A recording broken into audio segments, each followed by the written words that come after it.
I am covering 21 social media tips and ideas for 2021 today.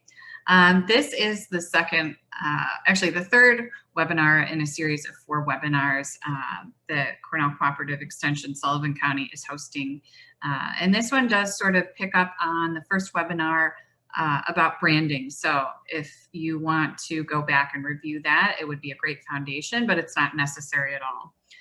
The other thing about this presentation today is that it assumes you have just basic knowledge of Instagram and Facebook, which is what I'm going to focus on today. I realize there's TikTok, there's Twitter, there's Snapchat, there's other social media venues, but I'm focusing on Instagram and Facebook today because those are the most used social media platforms.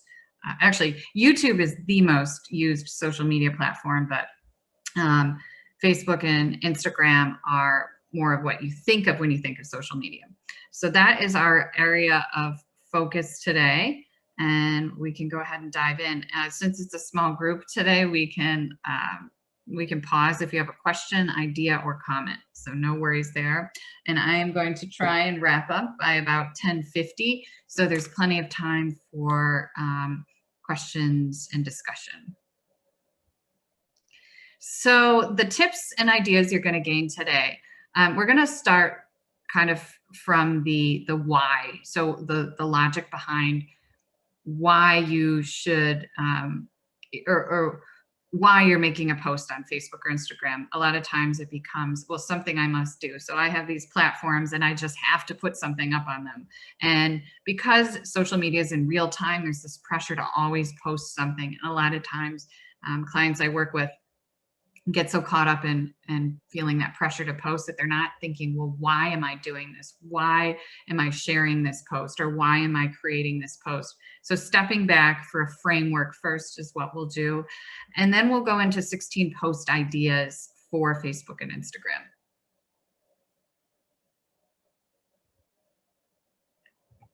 So first and foremost, social media is a conversation. It's between people. It's between people and businesses. It's between businesses and businesses.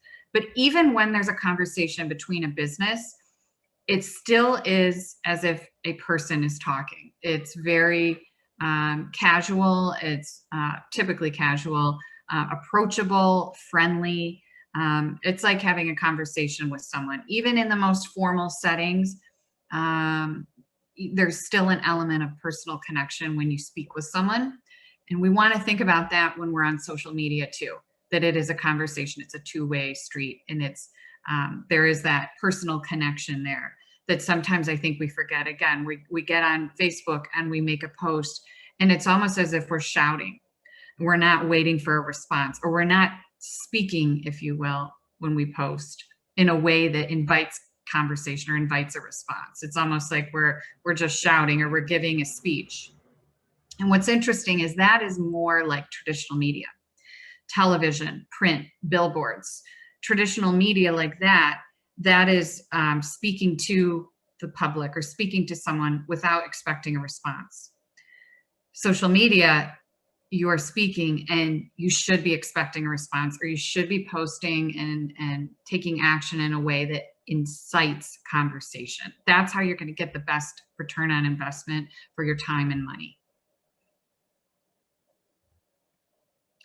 So I remember the first time I was invited to join Facebook, I believe it was so early. It was like, I think 2007, 2006. It was very early on. And I remember it was Facebook. It was for,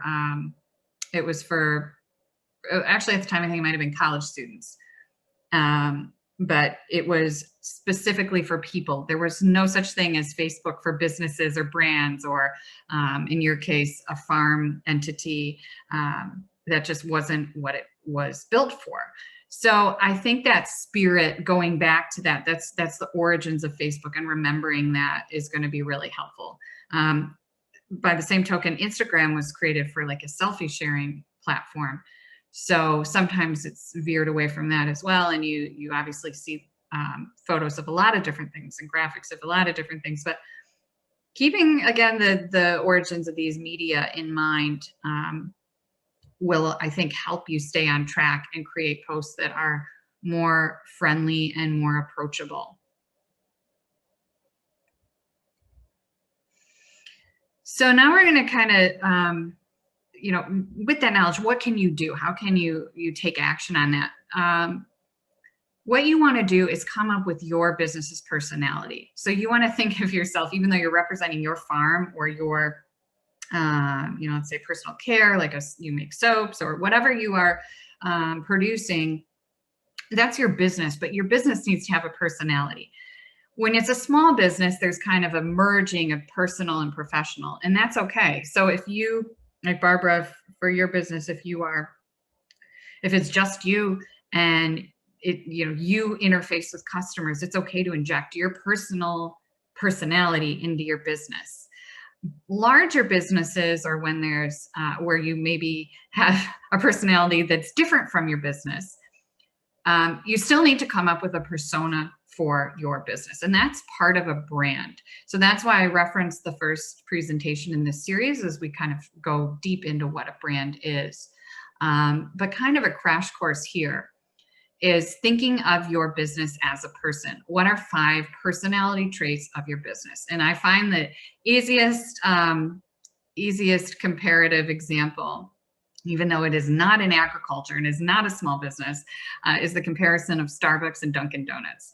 So, you know, off the cuff, you could say Dunkin' Donuts is very casual, very upbeat. The stores are always very bright, lots of pink and orange. Even their logo's fun, and there's an emphasis more on almost the donuts than there is the coffee.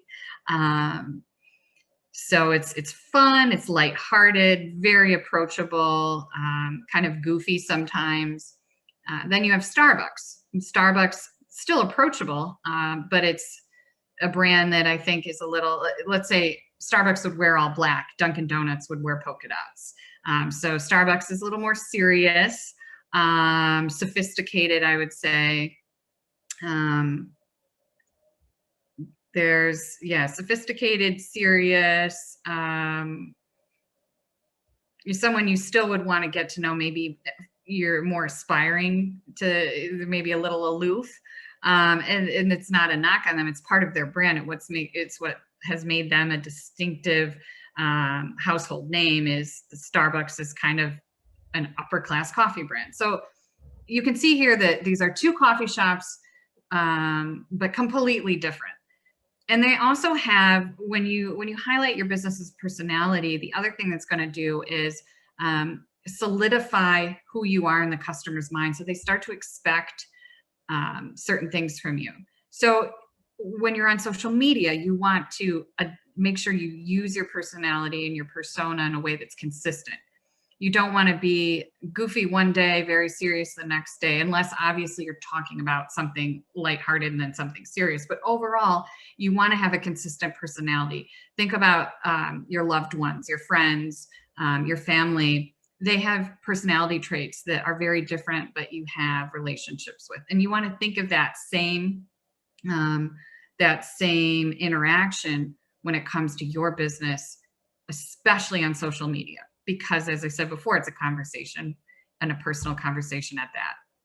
So I know that was kind of a deep dive into how to think about how you represent yourself online, but it's really important, and it might change how you're posting. Instead of just shouting out, hey, we'll be at the market Saturday. Could you say something lighthearted or give a joke every Saturday morning, you know, start or share an inspiring quote. If that's more your personality. But just injecting personality into your business is going to go a long way with increasing interactions. So the flip side of this is, even though I am suggesting your farm or agribusiness needs that personal voice and persona, you want to keep out anything political, religious, or polarizing. So it's kind of like if you were at a networking event, you can be warm, you can be friendly, but you also want to keep, because you're doing business. So you keep those things out of the picture. And I'm sure there's exceptions, but this is just what I found is a successful tip. So this, if you take one thing away today, I would love this to really resonate with you, because we all, when we're on social media for our businesses, we are on there to promote ourselves. That's why we're doing it. And we're busy, and it's not something, maybe it's enjoyable. It's something we know we're doing for our business, for our bottom line. The trouble is most of us spend 100% of our time doing just that, saying, look at these beautiful strawberries, they're going to be at the market this week, or special 5 for $2 tomatoes. So we're doing a lot of promoting.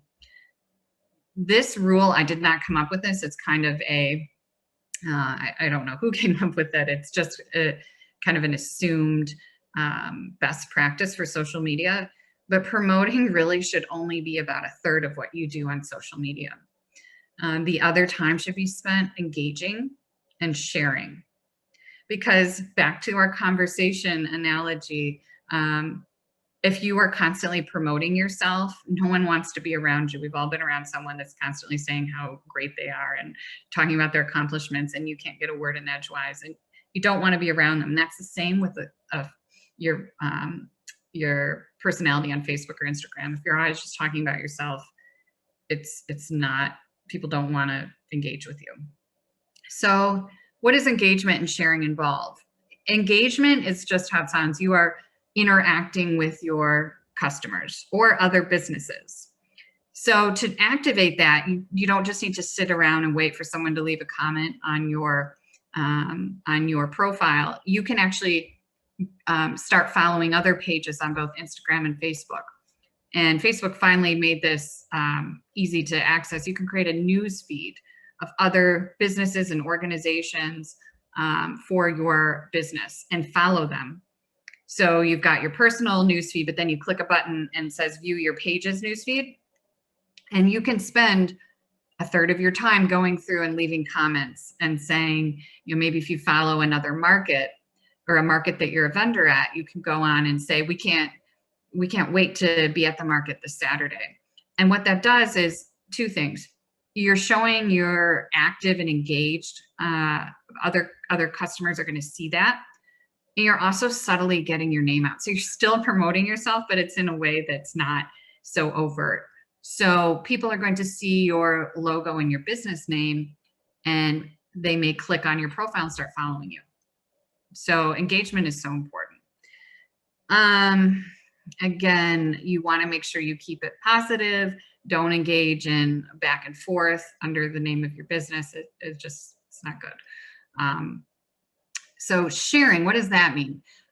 Using that news feed or the list of followers or people that you're following on Instagram, you can start sharing content from, especially it's easy on Facebook. Instagram, you can ask for permission to regram something, but on Facebook, you can just hit that share button and then add your own interpretation of what you're sharing and post it. And sharing's great, because if you're stuck on what to post, going through that newsfeed I talked about and seeing what other businesses or organizations are posting, you might see something that relates to your business and go ahead and share that.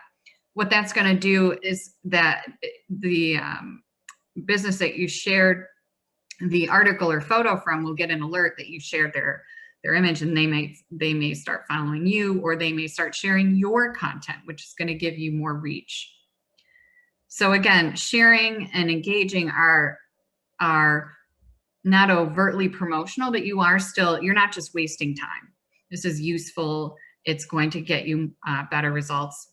The other thing is, no one knows the algorithms for Facebook and Instagram. It's all secret, and anyone that says they know is lying unless they work there. But there are a lot of theories that both Facebook and Instagram really prioritize business pages that engage, because engaging and being active is using their products to the fullest. And that's what Facebook and Instagram want.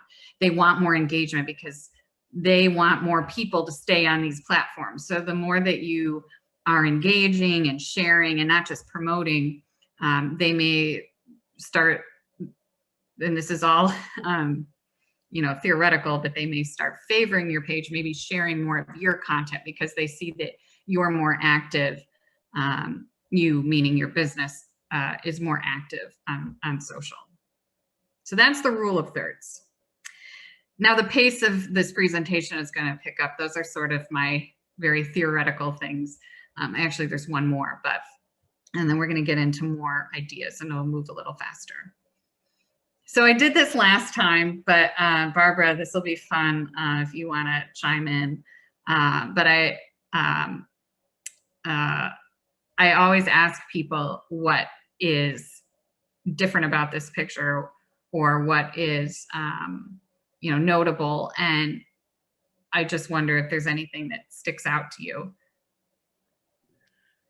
So when I look at this picture, the first thing I would think of probably is that the cows look happy, content.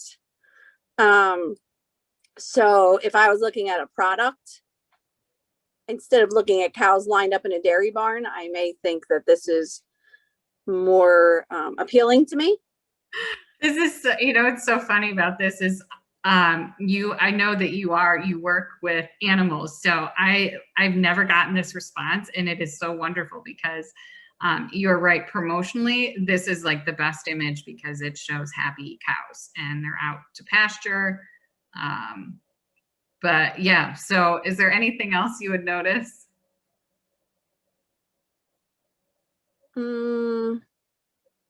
I think it's, are you able to, you're seeing the photo, right? You're seeing it on right. I'm seeing it on a screen. I mean, yeah, it's hard for me to take away the animal part of it. Like I'm seeing generations. It's hard for me to get out of the whole thing. So I guess since I live in a pretty black and white world, I don't really see if there's a gray in there. I'm not seeing it. There is can you see the purple cow? Oh, the one down at the bottom? Yes, now you know what? If you're I always do this in person when it's up on the big screen, and maybe it's not I'm on my phone, so it's there you go. Okay. Well, That's you know what? This is actually it's a good not translate into mobile. Yeah. I'm not sure how it looks on a mobile device. But I didn't know how to ask that. Yeah. So I think this is a good teaching moment for me because I've always used this image because most people are like, oh, there's a purple cow. But this is a great example of making sure when you're on social media, you want to design for the medium. And I'm going to actually alter my presentation slightly and bump up the purple so it's a lot brighter. So I'm actually glad that you didn't notice the purple cow because it does bring up a good point, and we're going to touch on it later, that you want to make sure your graphics pop. And the purple cow is just indicative of something that usually people will say right away, well, there's a purple cow. And so that response is what we're aiming for on social media, is we want people to say, well, that's something remarkable, meaning it's worthy of remark. And it's something that is easy to understand because think about it, we're scrolling. We have milliseconds to process things. So intricate, very, very intricate graphics or intricate posts in general are usually not going to work, although there are exceptions, which I'll get to, like stories. And in this case, someone that is very, very, interested and laser focused in the subject material is going to see things differently. So, but in general, you want to be remarkable. You want your posts to stick out. This should be more obvious. So this, I just popped in some random feeds, and yes. This is how your eye works. You want things to pop out. And this I talked about a lot in my first presentation as well, but we want that instinctive response of something that's remarkable is usually something that makes you go, huh, or makes you go, wow, or makes you feel something. These are all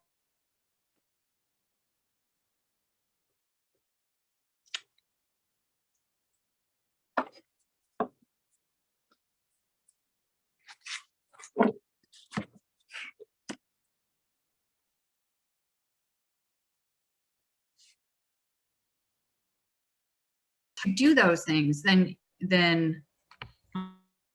connection is off. Can you guys hear me okay? No, you're coming Yeah, in, now we can. but we can hear you better now. And if you could just start maybe over from the slide. Yep. So when we are on social media, everything happens kind of instantaneously. So you don't have time to really think about your reactions, and we can use that to our advantage when we're posting. We want to give someone an experience or a feeling right away. So when we go to post something, we want to think about the end user. How are they going to feel when they see this? And if you can't immediately say how they're going to feel, don't post it. It should either make someone say, "Ah, that's a cute picture of a calf," or "Wow, those radishes look beautiful," or some sort of emotion should be had. But if when you look at the photo or you look at the post and read it and you don't have an emotion, I mean, even something as simple as saying what you're going to have at the market should make someone feel excited. If you can't get that emotional response, then don't post it. Same with informing. That takes a little more time with a post, but you want to give someone something of value so that they feel like your business cares about them and is happy to share information. And once you do these things, then you're remarkable in the sense that people might either share your post, make a comment, and they may even talk about you offline, which is the holy grail of social media marketing.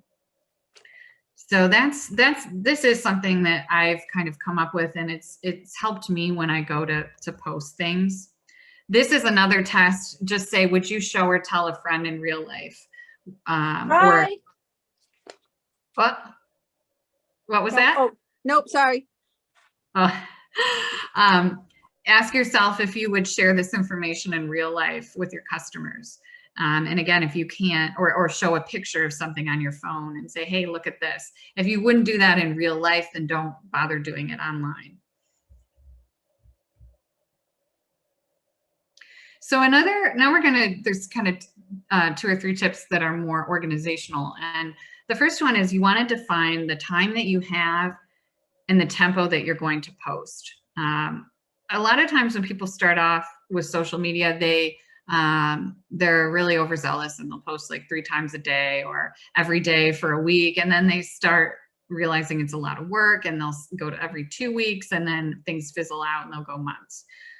So be intentional with how much time you have, and remember the rule of thirds. It's not just making posts. It's also engaging.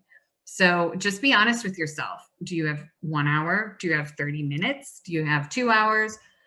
And then break it up into your rule of thirds, and that will help you plan out how much time you need for social media. The other thing is the tempo of posting. So again, you may start off strong and then fizzle out. I mean, even if you only post 2 or 3 times a week, that's fine. But that also goes back to the persona and consistency of personality. It's like someone that will text you furiously, about something, and then you ask them a question, you don't hear from them for weeks. It's very similar on social media. You're going to have people feeling like you're flaky or you're not devoted to them. So you want to be consistent in how often you post. And they're really, there's conflicting kind of research out there. I mean, the more you can post, the better, but you don't have to do it every day. Every few days is fine. Even once a week, if that's how that's the time you have, that's fine. I would say Facebook seems to, posting more frequently on Facebook seems to be better than posting more frequently on Instagram. You don't really need to post as much on Instagram, I would say. But if you can do 2 or 3 times a week, great. So a way to get I really, really recommend you do this is create a content calendar so you can get everything organized in one place. I will actually skip ahead here. This is a content calendar that I use for another client. And I don't just use it for social media, but over on the far left, it's just in Excel. It's very simple, but I have the days, and then if there's a national holiday or event, I put that there. And then, You know, do I need to make a social graphic? Am I going to post a link or share something? And this just helps keep me organized. But I literally do it for the year ahead, and I include every day of the year. And it doesn't mean I have to post every day, but I just have a calendar. And that way, if I, let's say in February, think of something I want to post in, you know, June when strawberries are ready, I just pop it into my content calendar. And then the best thing about planning ahead is you can actually make posts in advance directly in Facebook and Instagram. You can actually use Facebook to pre-post to Instagram, and I think you can do it up to like a year in advance. A really great tool is Hootsuite.com. It's free. It's free. You can have more functionality if you pay, but you can get some basic tools, you know, at your fingertips there. And one of the great things is you can create posts and schedule them in Hootsuite, and then it will launch them when that date comes.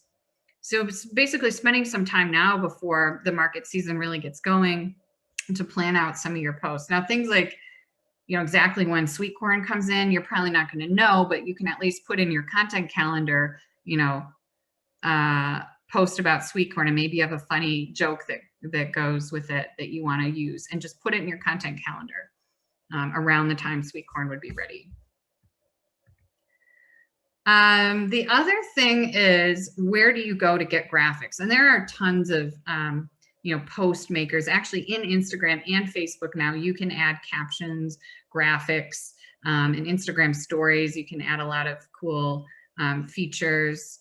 But if you want to create a graphic on your own, you want to make sure that you are using, you're using things safely. Like photos. Obviously the best is if you take the photo, and if it's of other people, you want to get their permission. But if you're taking a photo of your products, no big deal. You can post that anytime. If you want a generic photo, you know, like this of someone working in a field, or maybe it's the first day of spring and you want a picture of daffodils, but you don't have any daffodils, you can use these two sites called Pixabay and Pexels.com. They are copyright free photos. So you can't go to Google Images and grab an image. It's illegal. These are safe sites in that there are no rights involved. The photographer, the artist has said anyone can use this. You can also grab quotes from Goodreads.com and BrainyQuote.com and make a quote, you know, a decorative quote. You can also use to actually generate your images once you have the graphics that you want. You can use Canva and Adobe Spark. They're both free and really fun and intuitive to play around in. So I'm going to pause here if anyone has questions, and then we'll kind of dive into these post ideas. I have a question. Do you have a template you could share the yearly calendar? That one I mean, that it's not really a template. I can try and clear out all of my stuff in there and send that. That would be fine. That would be awesome. Yeah, that's no problem. And then my other question is, and I have to go back because this is the first time I've been a part of it. So I imagine that the other classes are available. Were they recorded that we can go back and watch? Oh yeah, yep. Ashley can. Yes, they are. They are available on our website at the marketing page in the agriculture section, and I can send you the link. That would be awesome. And then some people say, you know, depending on who you're marketing to, they use Instagram over Facebook. I mean, I don't use Snapchat, TikTok, you know, any of that type of stuff. Just Instagram and Facebook. But I've tended over time to use Facebook much more than Instagram. And some of my 30 to 40-year-old clientele have said, you really need to use Instagram. So do you find that there's a preference? Yep. So Facebook, as time goes on, is skewing older and older. But Instagram, yeah, the sweet spot you mentioned, the 30-year-old, 40-year-old, late 20s, even 50, it's skewing even older as well, because the original users 10 years ago are growing up and they're still the intense users. It's really the younger generations on Snapchat and YouTube and TikTok. So I would say if you want to reach the 30 to 40-year-olds, you definitely should be on Instagram. Instagram's it really is, it's an easy social media tool. And like I said, you don't have to post as much on there. But when you do, just making sure you're capturing, and we'll get into this right now, something interesting, or remember, something informative or entertaining is usually the best test of why you are posting. So I would try to, maybe even if you start once a week, or just trying to get back into Instagram. It's a fun platform. So. Super. And you went over that in previous classes, more about Instagram? No, the previous class I really talked about, it was specific to at market activities. So how you market yourself at the market. Okay. The first section though does cover branding, which is really applicable to, I think it's like 10 minutes. I go into kind of what is a brand and why it matters. But yeah, it is specific to how to, merchandise your products at the market. So may I ask one more question regarding branding before we get off, since it's just us?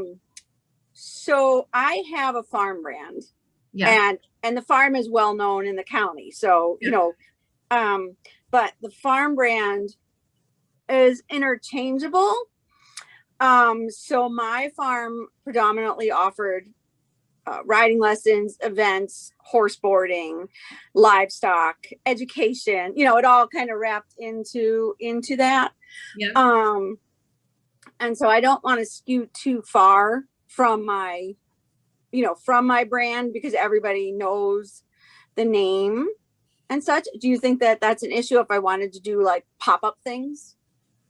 Pop-up events? Yeah, I would always stick with the brand people know.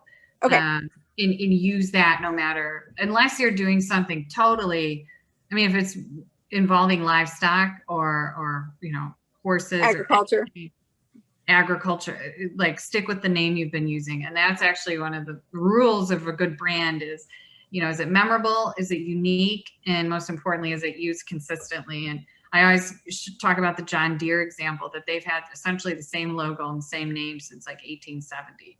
They really changed it. Is it the greatest name? Just someone's name, but it's been used so long, it's now a household name. So I would stick with brand. It's called brand equity. It's like how much equity you've built up in your brand, and time is one of the defining factors of brand equity. So you've spent all this time using it. You probably don't want to change it. Okay. You could update it, but I wouldn't change the name. No, we've always had the name. We've updated like just give you an example, one truck has the horse and the tree logo, which has always been our older logo. And then my daughter's truck, because she trades the cattle, has Stonewall Farm, same lettering, but it has cattle, and people noticed it right away. They were like, why is there no horse on your truck? Yeah. And I was like, well, that's the truck we use for cattle. Yeah. And maybe over time, this isn't urgent, but over time, your logo could include both cattle and horses, have a cow and a horse. Her logo does. My daughter's logo does. But it was just interesting. People noticed it immediately. Yeah. That's why logo, that means that you have that brand equity that people knew about. You recognized your logo, which is great. And if you alter it slightly, that's fine. So, maybe start using the one with both animals in it going forward, and be intentional about that. Okay. Awesome. Yeah. Cool. Barbara, could I just, sorry, Lindsay, just one more. For your question about Facebook and Instagram, just to circle back, they do work together. So you can use what is called Business Suite, or like Lindsay was saying, Hootsuite, to do post to both and schedule them ahead of time. So you don't have to post on Instagram and post on Facebook. You just make one post that goes to both sites, since they're both essentially the same company. Yeah. And you can just tailor them so that they fit for both sites. Because again, like Lindsay had said, the pictures on Facebook have a different layout. It's 1-to-1 on Instagram, which is essentially a square photo, but they actually work pretty interchangeably, or essentially the 1-to-1 works on both. Captions work really well. And then if you want to say more, you can write more later. So I would try just using what you're doing for Facebook and pushing that onto Instagram. And then if you get any feedback, you can start tailoring them so that they work for both mediums really well. I guess I have to go and see, because I haven't used the Instagram in so long. Is there? You just have to link them. Yeah, I know. I'm wondering if I did it as a personal Instagram or as a business. I'll have to go and see if I. And you know what? With Instagram, you can change it over to a business profile. You just have to. Okay. Yeah.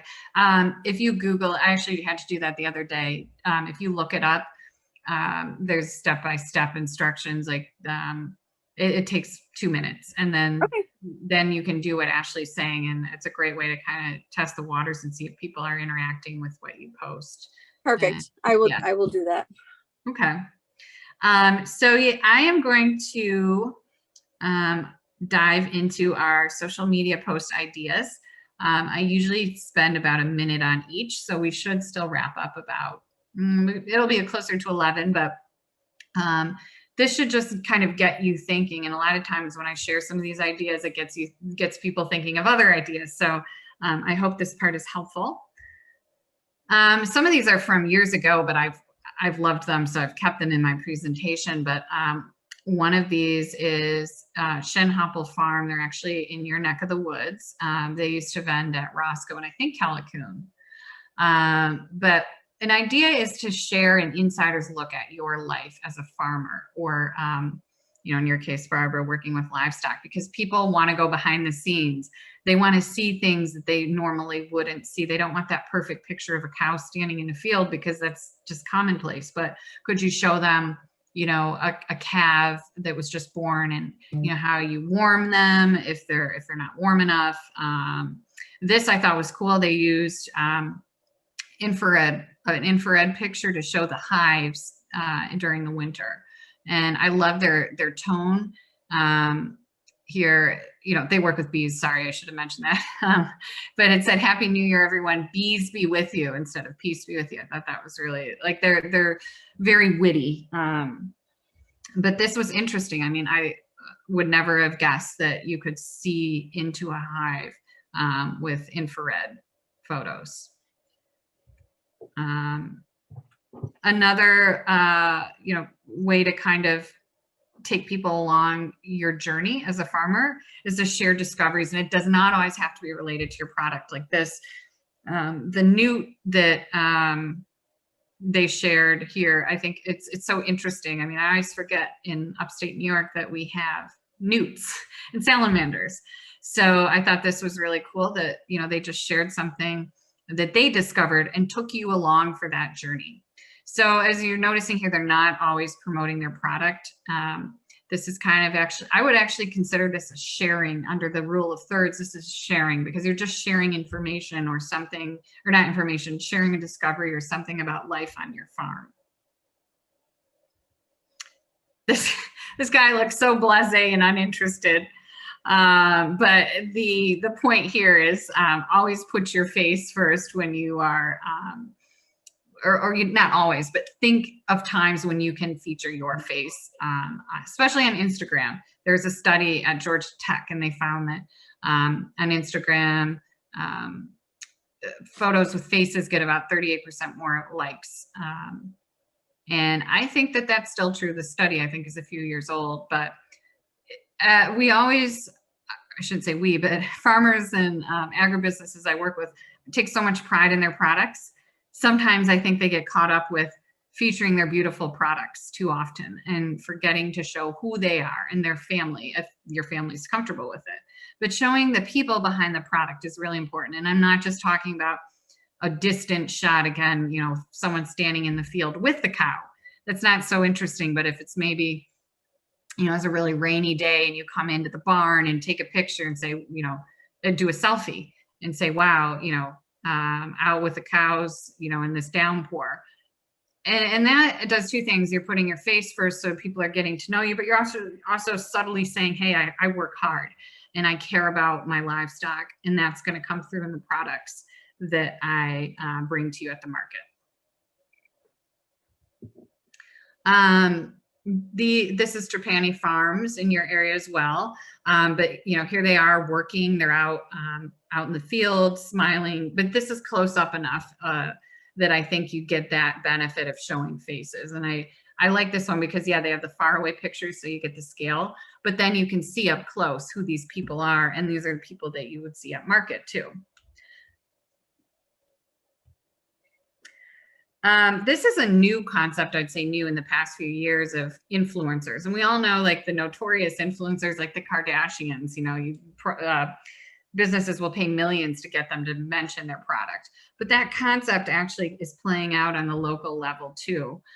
This was some influencer in Texas. I just found it by kind of looking around Instagram, but she has 20,000 followers. So she's considered a micro influencer. A nano influencer would be someone that has about 1,000 to 2,000 followers on Facebook or Instagram. But anyway, I'm assuming that a farmers market association, or it's called Texas Real Food. It's a website where you can find local foods. My guess is they reached out to her and said, hey, can you mention us? And she did, and I'm sure she got paid for it. Maybe she got free products. So if there's someone like you, Barbara, if you know of someone that's in the horse world, has a lot of followers, maybe reach out and say, hey, would you mention our farm, and we'll be happy to give you, a free week of boarding. Or it's probably way too generous on your part. Whatever it is, I mean, there's value in this because this influencer has followers and they're then plugging your product. So, but for a smaller farm business and not a regional or national business, you may even know of these people already. You may have them in mind. This is another guy I just looked up, Catskills, and this man has about 1,200 followers. You could direct message him and say, hey, I see you were in the Catskills. Would you next time, would you want to go to the farmer's market? Or you could see that he is, goes to the Catskills every weekend. And if you feel like you're being a stalker, remember, these are public profiles. So these people choose to let the public see them. So you're not being creepy. And, a lot of times people are very flattered if you reach out and say, hey, I see you have a lot of followers. I see you were in the Catskills. I see you went to a farmer's market. Could we send you some of our cheese? If you like it, we'd love for you to post about it. So it kind of takes a little bit of discomfort, I think, in trying to reach out to a stranger, but the payoff can be great. So to find those influencers, search the hashtags that would relate to your business. The other thing is, in Instagram especially, I know you can click on your followers and view their profile if it's public. And so you can see already by looking at who follows you, maybe you already have an influencer following you. You don't know that. And if you do, you definitely want to reach out to them because they already like your business. They already are interested.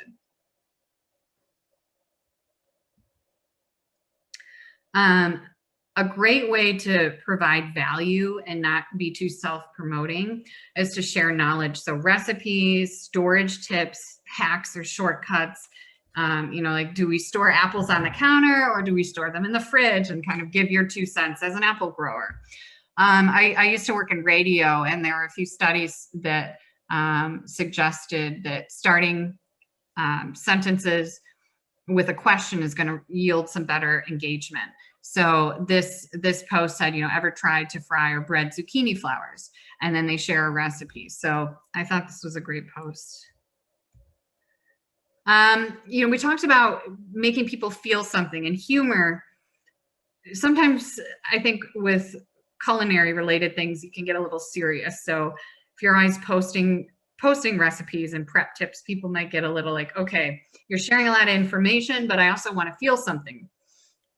And so, you could do something with funny shaped vegetables, You know, like this hashtag I looked up is weird veggies, and there's hundreds of posts with funny shaped vegetables.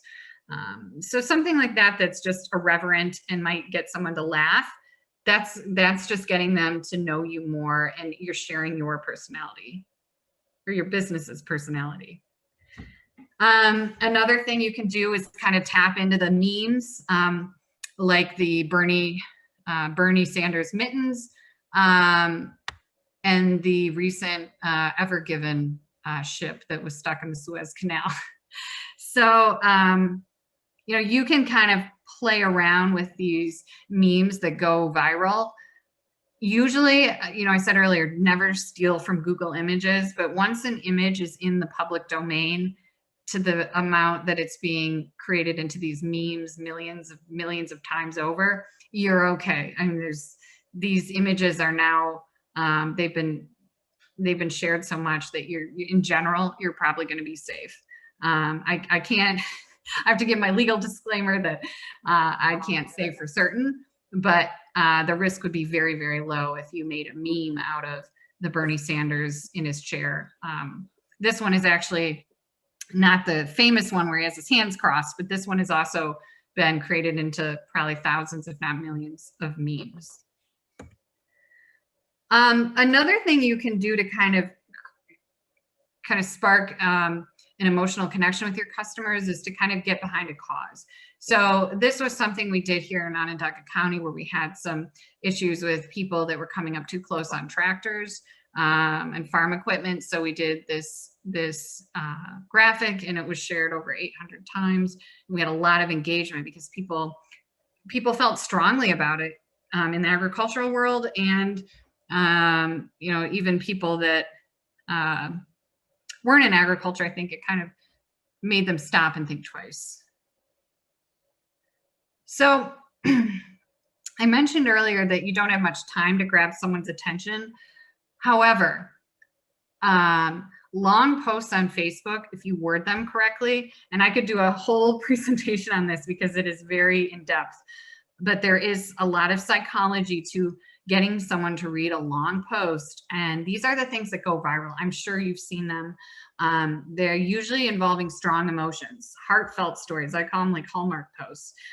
They either, you know, make you want to cry or make you feel like, oh, this is so sweet. But no matter what, it's telling a story. So if you have a very touching moment with a customer, maybe with a battle that you fought to save an animal on your farm, those are the things that get people engaged and commenting and sharing, and ultimately building a bond with your customers, because you're sharing the emotions that you're feeling, and they're coming along for the ride.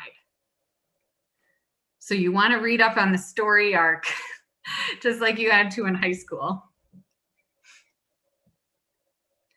This was a volunteer group I used to work with called Q's Pit Crew that tried to educate young kids about humane interactions with animals. And this is actually interesting because it was letting a school that had a really great presentation, and the kids really responded. It was letting them tell the story. So it shared their testimonial in their letter in full. You want to get permission, but if you have a customer that leaves you a long positive review, always ask if you can share that, because they're doing the work for you. They're telling the story and you're just sharing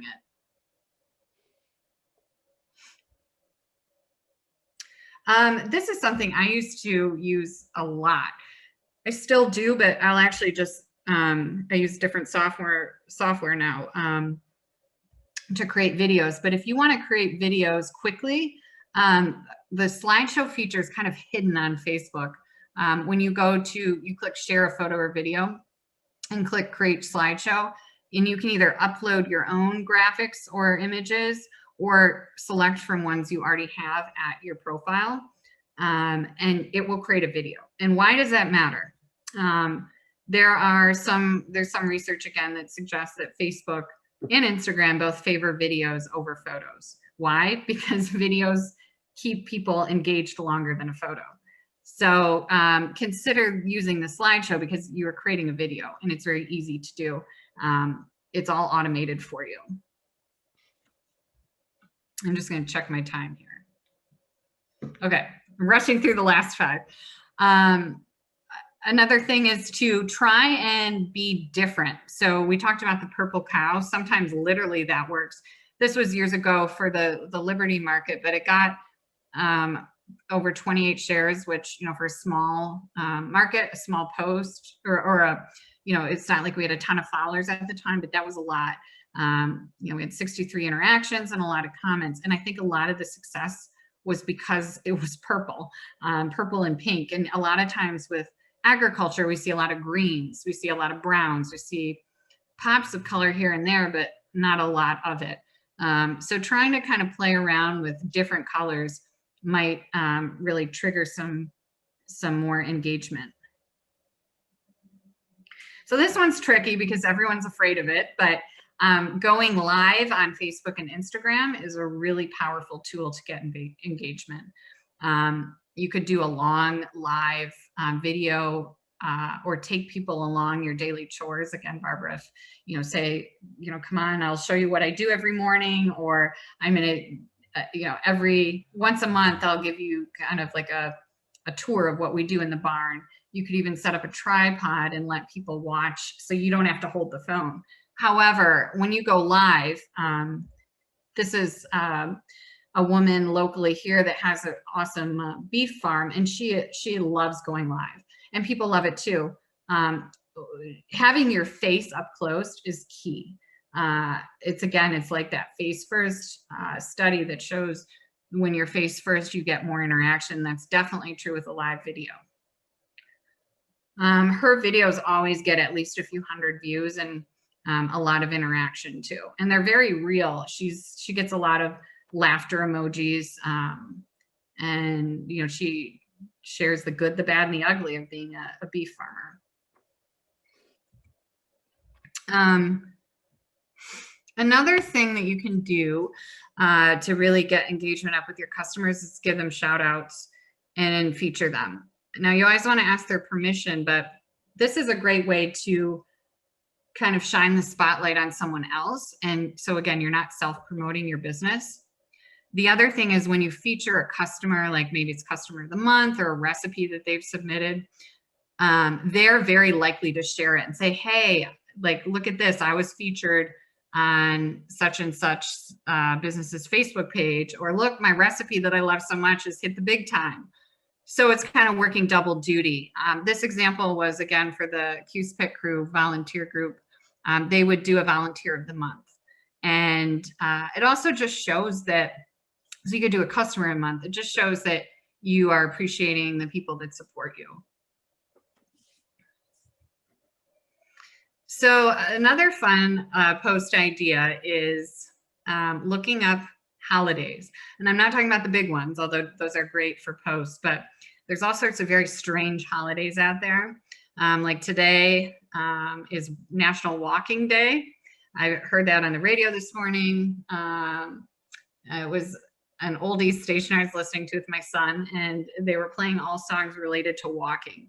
So people seem to love these very irreverent holidays.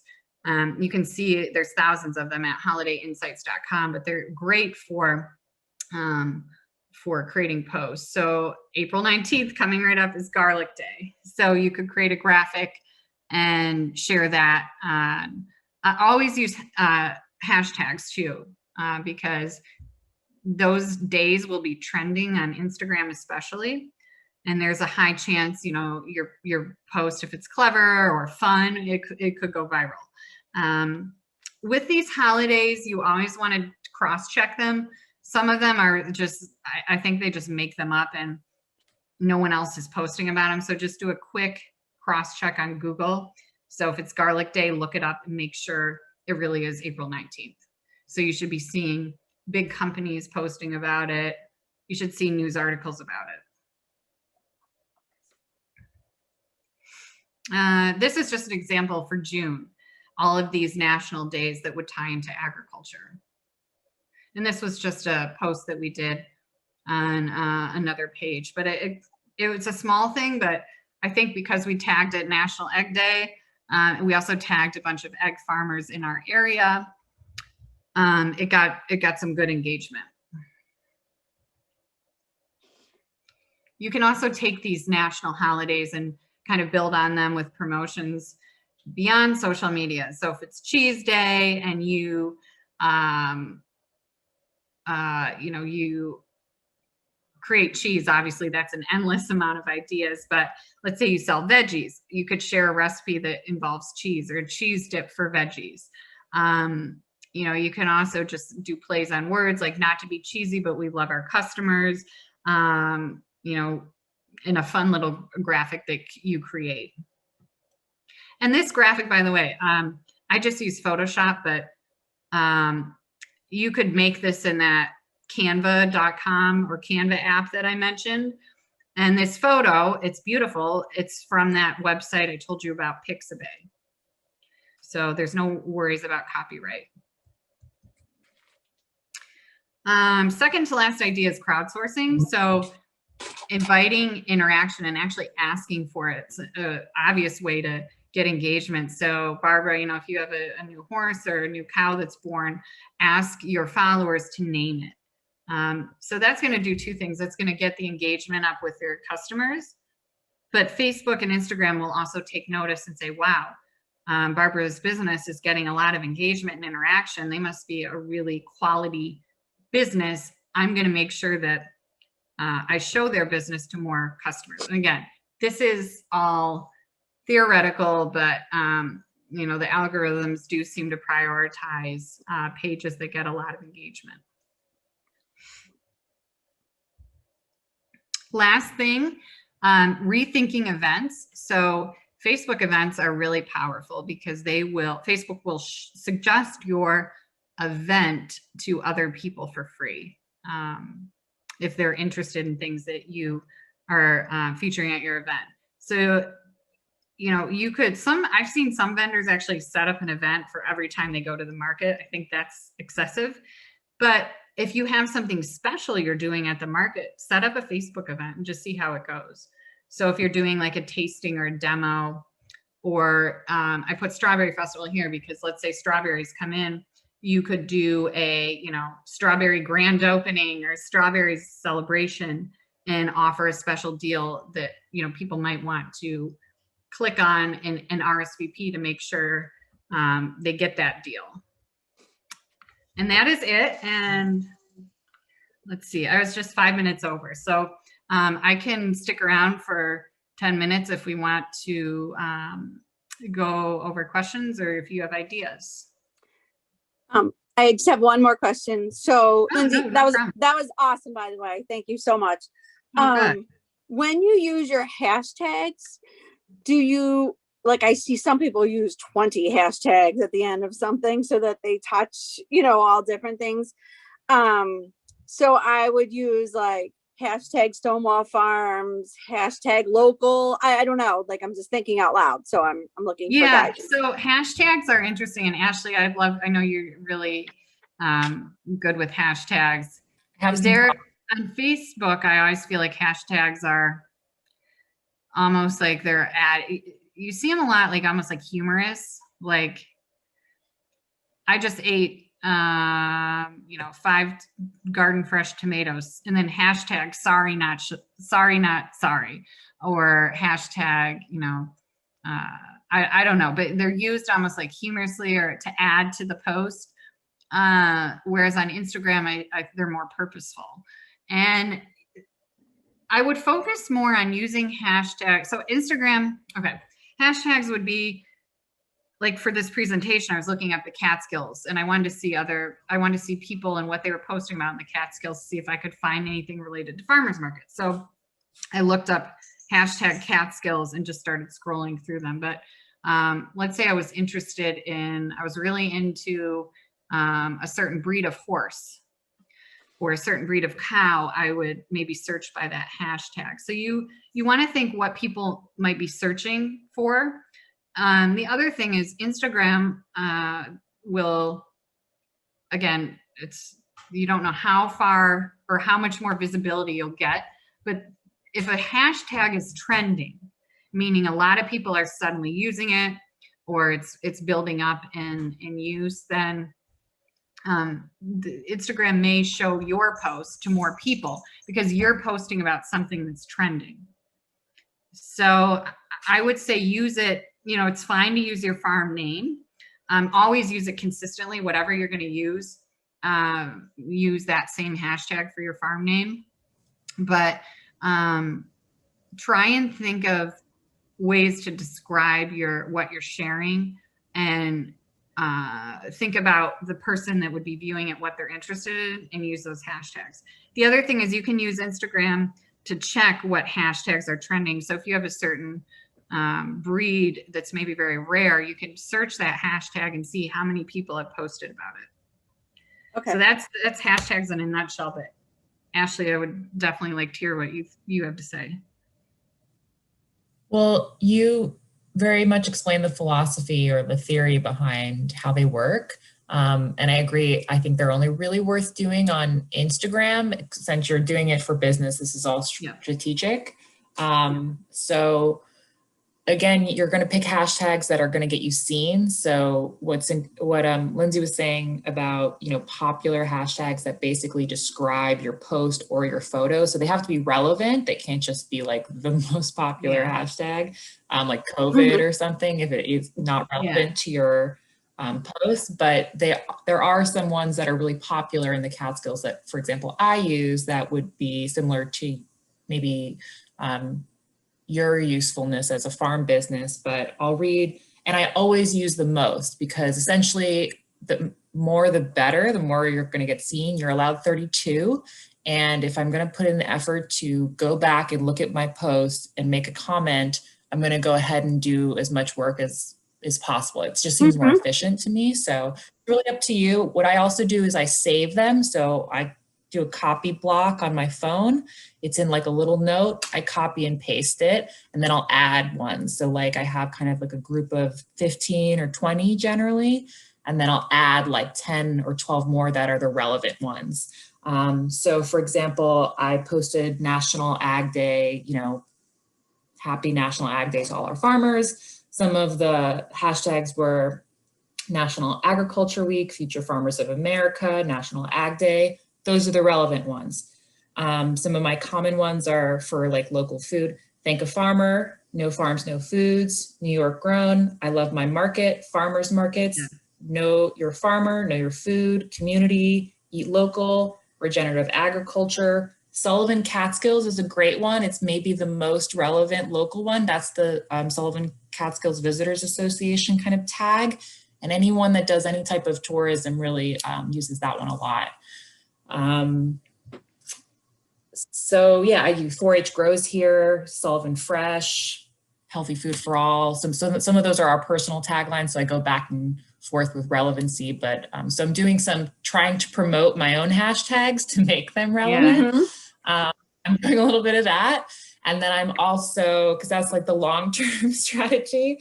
And then I'm also kind of piggybacking on other popular hashtags of people doing similar work in the local food or agricultural realm. Does that make sense? And then I copy those and save them, and I just try and make the whole thing really efficient so I feel good about it. Awesome. Thank you. You're welcome. Thank you, Lindsay, and thank you, Barbara, for being our guest. And the recordings will be available. I'll send an email out to all participants when they're available on the website. It just will take me about 24 hours or more so to get it up. And the ones from earlier this month or in the spring are up on the marketing page of our agriculture website. Okay, perfect. On.org. Yeah. Perfect. All right. Well, thank you so much. I have to go.